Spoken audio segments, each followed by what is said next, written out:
más allá de los planes y de futuro, y más allá de las ideas que uno quiere llevar a cabo, siempre tiene que estar basado en la realidad. Y previo, sobre todo a la formulación presupuestal, lo que hubo que hacer es un repaso profundo de algunas realidades que desde afuera a veces no se ven tan claras. Hay algunos números que están en la presentación, como que la economía del sector privado había caído en los últimos 5 años. De hecho, el Producto Bruto Interno, digamos, del núcleo duro de producción de bienes, construcción, más agro y pecuaria, más industria, más comercio y restaurantes y hoteles, había caído 3,25%, las horas totales trabajadas habían caído 7,5%, que es un número enorme. Pero más allá de eso, lo que se encontró era una gran descoordinación de la acción del sector público. Compartimentos estancos, como recién decía el doctor Da Silveira, demasiados compartimentos estancos, demasiadas sobrecargas de actividades en varios lugares, haciendo las mismas actividades. Un sector privado que había disminuido su ingreso, bueno, el Producto Bruto había caído, pero de hecho hasta los salarios, la masa salarial del sector privado había caído en términos reales, pese a que el salario real había subido del sector privado por el índice, con un sector público que había crecido su masa salarial por el doble efecto del crecimiento en la cantidad de personas y el crecimiento de la remuneración individual por personas, y un aumento que se llevaba prácticamente 4/5 del aumento de todo el ingreso, según la encuesta de hogares, en las transferencias que hace el gobierno hacia la sociedad. Bueno, cuando el sector que genera riquezas cae y que genera la actividad para pagar impuestos cae, por más que hubo una suba de impuestos en el medio, y aumentan los egresos del Estado por ambos lados, por las transferencias y por la remuneración, por la carga salarial, lo que se produce es lo que pasó, es un desequilibrio más grande, pero además la diferencia cubriéndose cada año con más endeudamiento.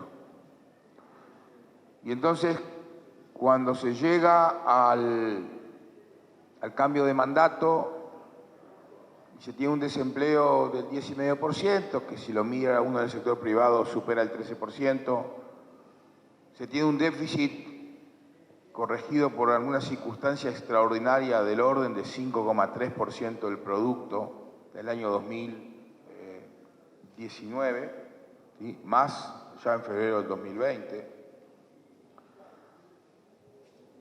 Se tiene un sector público que traba mucho y que está muy trabado entre sí.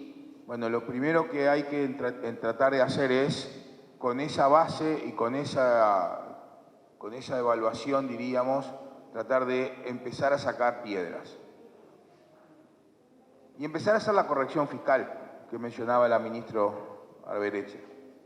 Bueno, a los 13 días la corrección fiscal hubo que dejarla de lado porque carecía de sentido, había una cosa bastante más grande que hacer la corrección fiscal.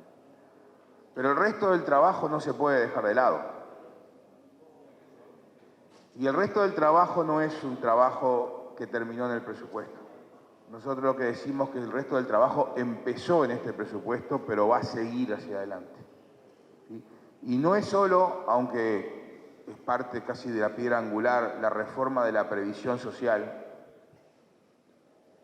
que también se nos demoró un poco por todo lo que estamos viviendo y que vivimos y seguimos viviendo, sino otra cantidad de aspectos adentro del sector público y que del sector público influyen en la actividad privada, influyen en el andamiaje, en los engranajes de la economía. Bueno, una cantidad de regulaciones que algunas se empezó a atacar, pero claramente faltan profundizar en muchos aspectos. Y algunas restricciones que en algún caso se podrán remover y en otro no. Yo pienso en el documento de la Cámara y habla del precio de los combustibles y el precio de la energía eléctrica. Bueno, el precio de los combustibles, en ambos casos se están haciendo acciones para hacer más eficiente a las empresas públicas. Ahora, en ambos casos hay insumos principales que pesan bien importante en el precio final, ¿sí? En los combustibles, básicamente la materia prima, entre las cuales tenemos allí la ley de biocombustibles. O sea, si nosotros no cambiamos la ley de biocombustibles o no hacemos ciertos cambios en las mezclas, no va a ser muy posible ir mucho más allá de donde estamos hoy, porque el resto pesa menos. Hay que ir. Y yo sé que en una empresa privada un 2, un 3% es lo que diferencia entre la ganancia y la pérdida, está claro, ¿sí? Pero para la economía en su conjunto, y visto las diferencias de precios que así se marcaron, eso es insuficiente. Ahora, del lado de la energía eléctrica, lo que tenemos son contratos de energía eléctrica, firmados en dólares, los cuales tenemos que respetar. Y son contratos que no vencen en este periodo de gobierno, ni siquiera vencen en el próximo periodo de gobierno. Por lo tanto, allí las restricciones se vuelven más fuertes y los márgenes de acción menores. Como bien dijo el ministro, en la ley de presupuestos se introducen nuevas herramientas de control, no solo de las empresas públicas, sino de las colaterales de las empresas públicas.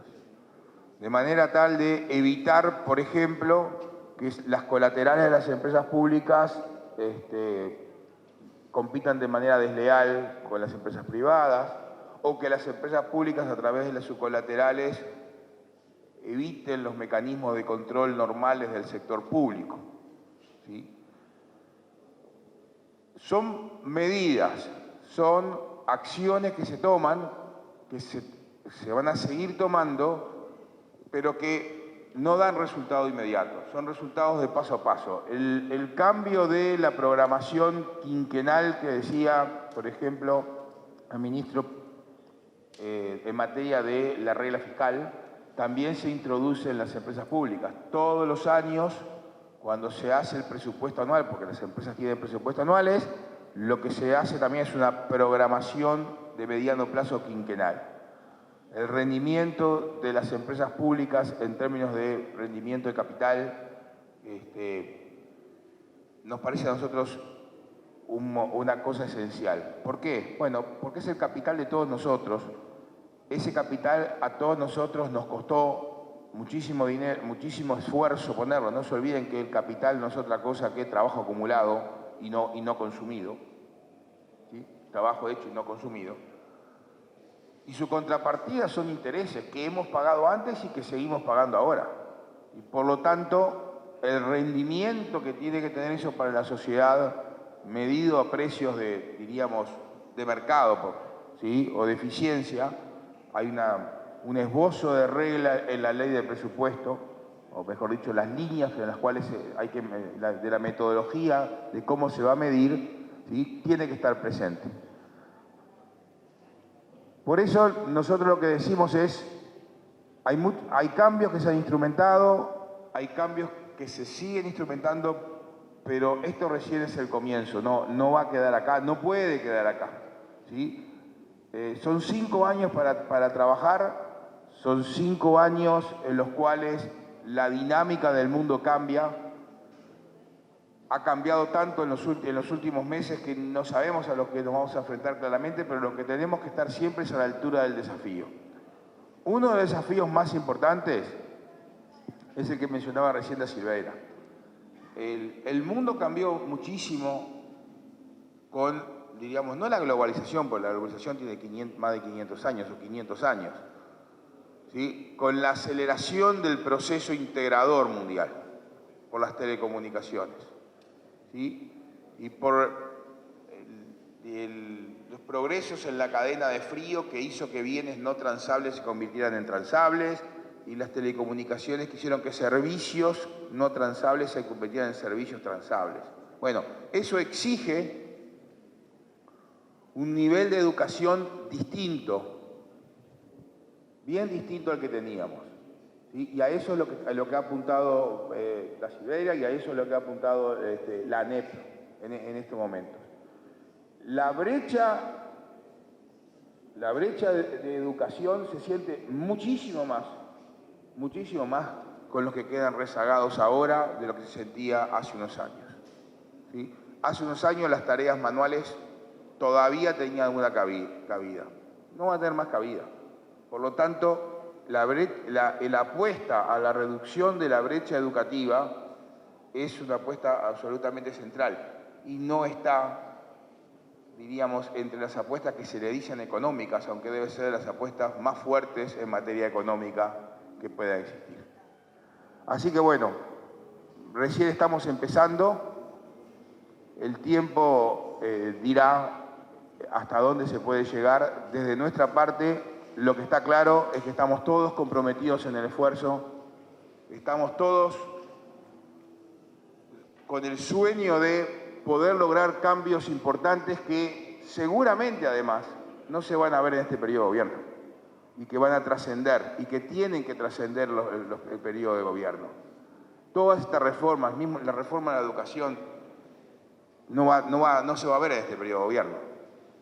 Se va a ver a partir del próximo en algún momento. La reforma de la previsión social, que debería poner de vuelta las finanzas públicas, no solo el régimen, no solo las pasividades futuras, las finanzas públicas en un paso sostenible a mediano plazo, no tiene ningún efecto en estos 5 años, cero. ¿Sí? Pero es la responsabilidad de nosotros, es un deber moral de todo gobernante no agotar en su periodo temporal su acción. Más bien, en la responsabilidad de los republicanos, el periodo de acción es la siembra para que otros cosechen.